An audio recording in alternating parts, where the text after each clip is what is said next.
সুপ্রিয় শিক্ষার্থী, আসসালামু আলাইকুম। কেমন আছো সবাই? আশা করি সবাই অনেক ভালো আছো, সুস্থ আছো। দুর্জয় টিউটোরিয়ালস এর পক্ষ থেকে সবাইকে জানাচ্ছি অনেক অনেক শুভেচ্ছা। আজকে আমি কথা বলবো এসএসসি ব্যাচ 2025-এ বাংলা ব্যাকরণ টপিক সমাস নিয়ে একটু কথা বলবো তোমাদের সাথে। আমরা জানি যে সমাসটা প্রায় প্রতি বছর এখান থেকে প্রশ্ন আসে। সো এই সমাসে আমরা সারা বছর পড়ে পড়ে প্রায় 2 বছর পড়ার পরে আমাদের এই সমাসে কিন্তু আমাদের সবার সমস্যা থেকেই থাকে। সো যেহেতু আর কয়েক মাস পরীক্ষা পর, তো এখন এখানে আমরা কিছু কিছু ট্রিক্স আমি বলবো, বা কিভাবে তোমাদের সমাজটুকু আপাতত এই কয়দিনে যারা হয়তো বা জানো না, বা মনে করো যে আমি তো সমাজ পারি না, তার জন্য এই ভিডিওটা। বাট যারা জানো বা বুঝো তাদের জন্য এটা, কারণ তারা তোমরা যদি এই ভিডিওটা একটু খেয়াল করো তাহলে তোমাদের যে জিনিসগুলো একটু প্রবলেম আছে সেটা সলভ হয়ে যাবে। এখন বিষয় হচ্ছে যে সমাসের আমরা যে চ্যাপ্টার আমরা বললাম যে যেহেতু এখান থেকে প্রতি বছরই আমাদের ক্লাসে পরীক্ষা আসে, তো এটা আমাদের খুবই জরুরি। শুধু পরীক্ষায় না, এখানে একাডেমিক বলো, অ্যাডমিশন বলো, বিভিন্ন জায়গা থেকে এখান থেকে কিন্তু প্রশ্ন হয়। তো চলো বেশি কথা না বলে সরাসরি ক্লাসে চলে যাই। সমাস আমরা যদি বলি, এই যে সমাস সমাস যদি বলি, প্রথমত যে সমাস কি বা সমাস কাকে বলে বা সমাস অর্থ কি, এটা আগে আমাদের জানতে হবে। তো দেখো, সমাস অর্থ কি। আমি যদি বলি সমাস অর্থ, যদি বলি দেখো, সমাস অর্থ হচ্ছে সংক্ষেপণ, মিলন বা একপদীকরণ। এখন এই যে সংক্ষেপণ, মিলন, একপদীকরণ, এগুলো তো হয়তো তোমার নাম শুনছো যে কি, যারা যদিও কারো না জানা থাকে তাহলে দেখো, সংক্ষেপণ সংক্ষেপণ অর্থ হচ্ছে ছোট করা বা সংক্ষেপ করা। সংক্ষেপণ অর্থ কি? ছোট করা বা সংক্ষেপ করা। মিলন মিলন মানে কি? মিল ঘটানো। কিসের মিল ঘটানো? পদের মিল ঘটানো। দুইটা পদের মিল ঘটানো হচ্ছে সমাসের কাজ। এরপর আমরা যদি বলি একপদীকরণ, একপদীকরণটা কি? যে একটা পদে পরিণত হওয়া। অনেকগুলো পদ থাকবে, সেই পদটাকে যদি আমরা একটা পদে পরিণত করি সেটা হচ্ছে সমাস। আচ্ছা, সমাসের সংজ্ঞা যদি আমরা দেখি, দেখো, অর্থবোধক এক বা একাধিক শব্দ যখন একসঙ্গে যুক্ত হয়ে একটা নতুন অর্থ তৈরি করে তাকে সমাস বলে। কি বললাম? দেখো, বলা হয়েছে, আমি লিখে দিয়েছি। যারা খাতায় লিখে নিতে চাও তারা খাতায় লিখে নিতে পারো, সমস্যা নেই। আর যদি মনে করো যে আমি মনে রাখবো, তাহলে এটা মুখস্থ হয়ে ফেলবে। তবে যদিও সমাস কাকে বলে এটা কিন্তু পরীক্ষা আসবে না, তোমাদের পরীক্ষায় সমাস কাকে বলে এটা আসবে না। এখান থেকে দু একটা যে প্রশ্ন আসবে, ভিতর থেকে প্রশ্ন আসবে, বাট বেসিক এগুলো একটু আমাদের জানা দরকার। আচ্ছা, অর্থবোধক এক বা একাধিক শব্দ একসঙ্গে যুক্ত হয়ে যদি যখন নতুন একটা অর্থ প্রকাশ করবে তখন তাকে কি বলে? সমাস বলে। আচ্ছা, যেমন একটা এখানে উদাহরণ দিয়েছি, দেখো, ঘরে আশ্রিত জামাই সমান সমান কি? ঘর জামাই। কি? ঘরে আশ্রিত জামাই। এখন দেখো, এখানে আমাদের কয়টা পদ আছে বলো তো? কটা পদ? তিনটা পদ। একটা, দুইটা, তিনটা, তাই না? তিনটা পদ আছে। এখন এই তিনটা পদকে আমরা কি করছি? একটা পদে পরিণত করছি। এটাকে বলা হয় আমাদের সমাস। এখন সমাসের যে বিষয়গুলো আমাদের বেশি যেগুলো জানা দরকার, এই সমাসবদ্ধ যে পদ, এই পদটাকে আমরা বলে থাকি সমস্ত পদ। কি বলি? সমস্ত পদ। আর এই যে সমস্ত পদকে তুমি যদি ভাঙো, এই সমস্ত পদকে ভাঙলে বা সমাসকে ভাঙলে আমরা এটাকে অনেক সময়, অনেকে এটাকে সমাসও বলে থাকি। এখন এই যে সমস্ত পদ বা সমাসকে তুমি ভেঙে যেগুলা পাবা, এগুলার এই অংশগুলো আমরা একটু দেখবো যে আসলে এগুলো আমরা কি কি পাবো। তাহলে দেখো, আমরা সমস্ত পদকে যদি ভাঙি, সমস্ত পদকে ভাঙলে আমরা যে জিনিসগুলো পাবো সেখানে হচ্ছে সমসমান পদ। কি পদ? সমসমান পদ। সমসমান পদ অথবা ব্যাস বাক্য, যেটাকে আমরা বলি ব্যাস বাক্য। তবে তার আগে আমাদের কিছু জিনিস দরকার। এই যে এখানে আমাদের যে পদগুলো আছে, এই পদ কোনটা কোন পদ, এটা আগে আমাদের জানতে হবে। তাহলে দেখো, আমরা জানি যে এখানে তিনটা পদ। এটা খেয়াল রাখবা যে শুরুর দিকে যে পদটা থাকবে, শুরুতে যে পদ থাকবে, এটাকে মূলত বলা হয় পূর্বপদ। শেষে যেটা থাকবে সেটাকে মূলত বলা হয় পরপদ। এই পরপদের আবার আরেকটা নাম আছে। পরপদের যদি আরেকটা নাম আমি যদি বলি, পরপদের আরেকটা নাম হচ্ছে উত্তরপদ।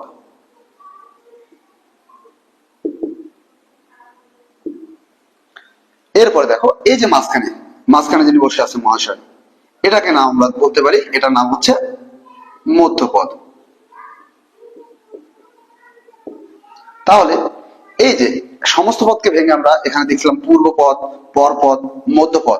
এখন সমস্ত পদকে ভাঙার পর আমরা যে জিনিসটা পাই, আমরা এটাকে সবগুলাকে যদি বলি, সবগুলাকে মিলায় যদি বলি, এটাকে বলা হয় সমসমান পদ। কি বলে? এই তিনোটাকে মিলায়, ঘরে আশ্রিত জন্ম, এই তিনোটাকে মিলায় বলা হয় সমসমান পদ।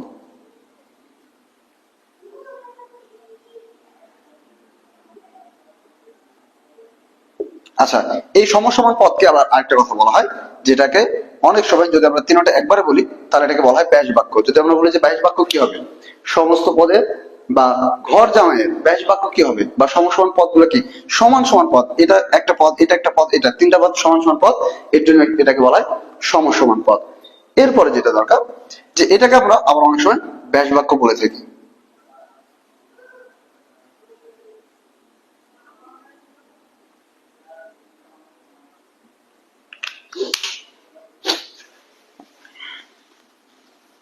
ব্যাস বাক্যের আবার অপর নাম আছে বিগ্রহ বাক্য। সো এটা এখন আপাতত তোমাদের লাগবে না, এটা খেয়াল করো।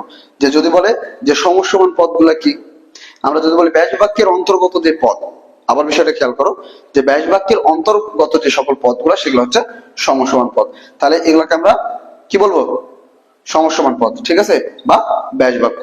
এখন পরীক্ষায় আমাদের আসতে পারে যে একটা সমাস দেওয়া আছে, এটা সমস্ত পদ বা ব্যাস বাক্য কি হবে, সমস্ত পদকে ভাঙলে কি কি পাওয়া যায়, অথবা এই সমসমান পদগুলো দেওয়া আছে যে এটা সমস্ত পদ কি।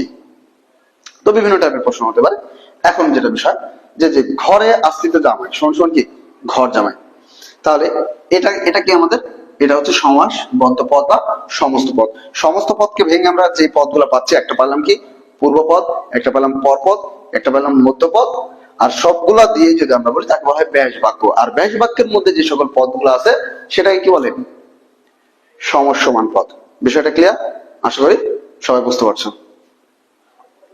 এরপর আমরা যেটা করবো, এই সমাসের প্রকার ভেদে যাবো। আসলে সমাস কত প্রকার, কি কি, এগুলা পরীক্ষায় কত প্রকার এটা আসবে না, কারণ এত সহজ প্রশ্ন তোমাদের দিবে না, কারণ তোমরা জানো। তো আমাদের ডাইরেক্ট আমরা এবার প্রকার ভেদে চলে যাব। তো দেখো আমরা সমাসের প্রকার ভেদে চলে আসছি। সো এখন আমরা দেখবো যে সমাস আসলে কত প্রকার। মূলত আমরা জানি আমাদের যেই ক্লাস 9-10 বই বা তোমাদের বই আছে, সমাস হচ্ছে এখন 4 প্রকার। কত প্রকার? 4 প্রকার। এখন এই 4 প্রকার কি কি, সো কি কি এটাও তো পরীক্ষায় আসবে না। ওকে, এই যে 4 প্রকার বা কত প্রকার, এত সহজ প্রশ্ন তোমাদের দিবে না। এখন কি কি তারপর একটু দেখে নাও। আমরা জানি যে যে সমাস আমাদের 4 প্রকার, একটা হচ্ছে দ্বন্দ্ব সমাস, একটা কি কর্মধারয় সমাস, একটা তৎপুরুষ সমাস, একটা হচ্ছে বহুব্রীহি সমাস। এখন এই সমাসগুলা আমি যদি বলি যে এই সমাসগুলো তো বিস্তারিত সংজ্ঞা তো তুমি জানবা বা পড়বা, জানতে তোমাকে হবে।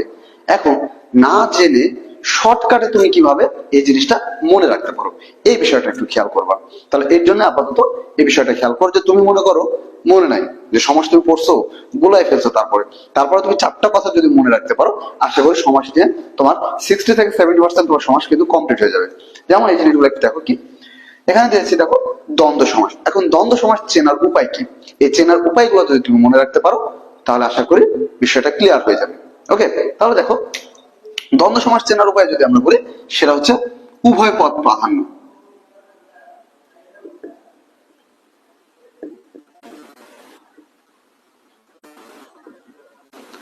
এরপর আমরা যদি কর্মধারয় সমাস বলি, পরপদ প্রাধান্য।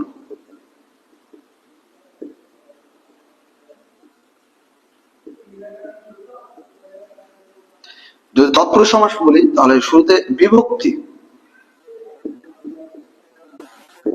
বিভক্তি প্লাস পরপদ প্রাধান্য।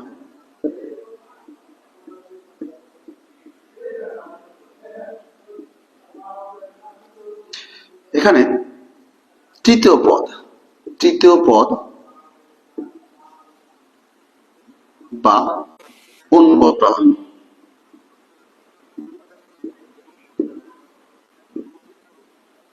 এই যে খেয়াল করো, আমি এই 4টা কথা লিখছি। যদি তোমরা সমাস পড়ার জন্য এই 4টা কথা মনে রাখতে পারো তাহলে আশা করি সমাস তোমার প্রায় বেশিরভাগই ক্লিয়ার হয়ে যাবে।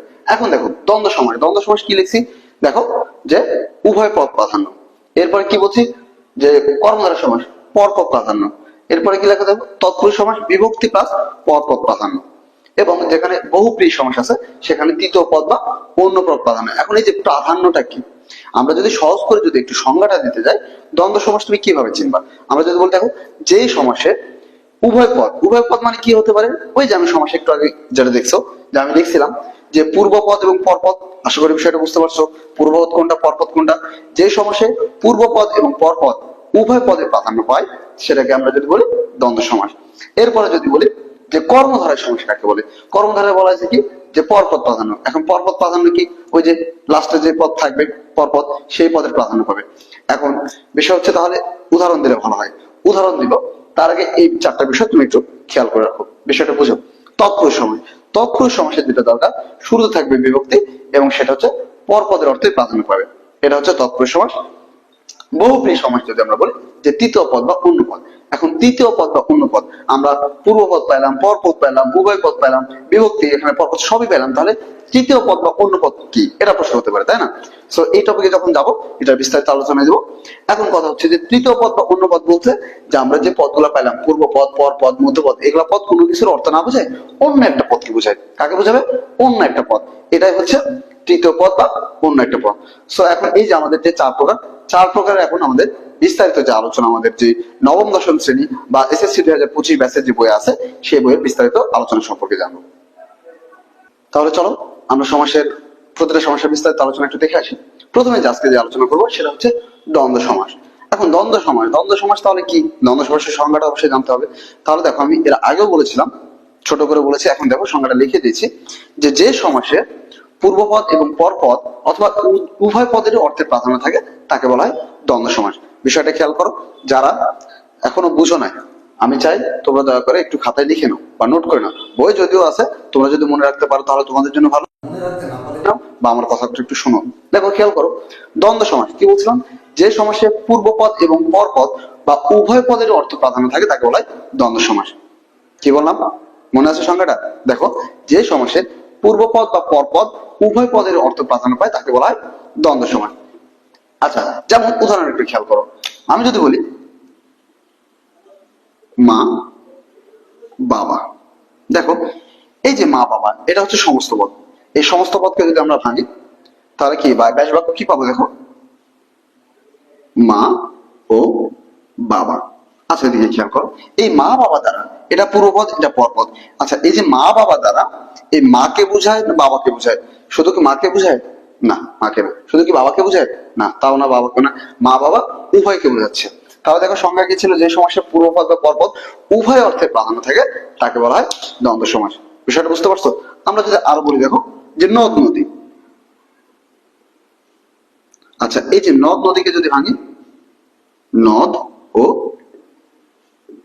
নদী, তাহলে দেখো নদ নদী বলতে শুধু নদকে বোঝায় নাকি নদীকে বোঝায়? দুইটাকে বোঝায়। তাহলে দেখো সংজ্ঞাটা একটু মনে রাখবা। বললাম তো, তুমি যদি প্রথমকার ওই চারটা যদি মনে রাখতে পারো তাহলে তোমার কাছে সমাজটা প্রায় বেশিরভাগ ক্লিয়ার হয়ে যাবে। তাহলে দেখো যে নদ নদী, নদ এবং নদী পূর্বপদ পরপদ দুইটার অর্থ কিন্তু প্রাধান্য পাচ্ছে। বিষয়টা ক্লিয়ার? আচ্ছা এরপরে আরেকটা সহজ যদি একটা ট্রিক্স বলি, যে এখানে দ্বন্দ্ব সমাসে কি কি থাকতে পারে। দ্বন্দ্ব সমাসে আমাদের সমস্ত পদকে যখন আমরা ভাঙি সেখানে ব্যাস বাক্যের মধ্যে আমাদের ও এবং এই সকল এই দুইটা অব্যয় যুক্ত হতে পারে। ঠিক আছে, তাহলে কি কি? এই যে ও এবং এই দুইটা আমাদের কোথায় থাকবে? ব্যাস বাক্যে থাকবে। কোথায় থাকবে? ব্যাস বাক্যে। তার মানে সমস্ত পদকে তুমি যখন ভাঙবা, যে আলাদা আলাদা সমসমান পদগুলো যখন তুমি বের করবা তার মাঝখানে এগুলা থাকবে। বিষয়টা ক্লিয়ার?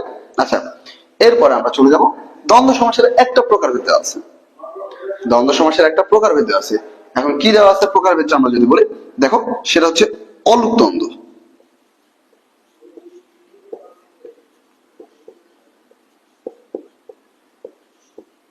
আচ্ছা দেখো অলুক দ্বন্দ্ব, অলুক দ্বন্দ্বের সংজ্ঞাটা আমি যদি দেখো, বিভক্তি লোপ পায় না।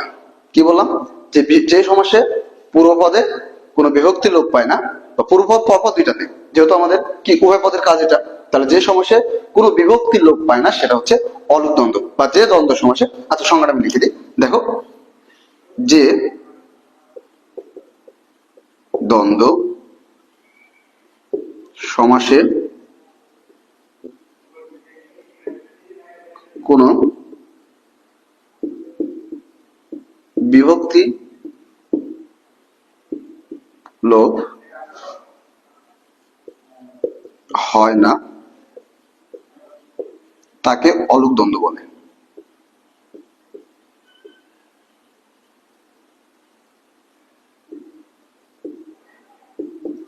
এখন দেখো কি বললাম, যে দ্বন্দ্ব সমাসে কোনো বিভক্তি লোপ হয় না। এখন লোপ, এই লোপ হওয়াটা কি বলো? লোপ হওয়া মানে হচ্ছে হারিয়ে যাওয়া। লোপ হওয়া মানে কি? হারিয়ে যাওয়া।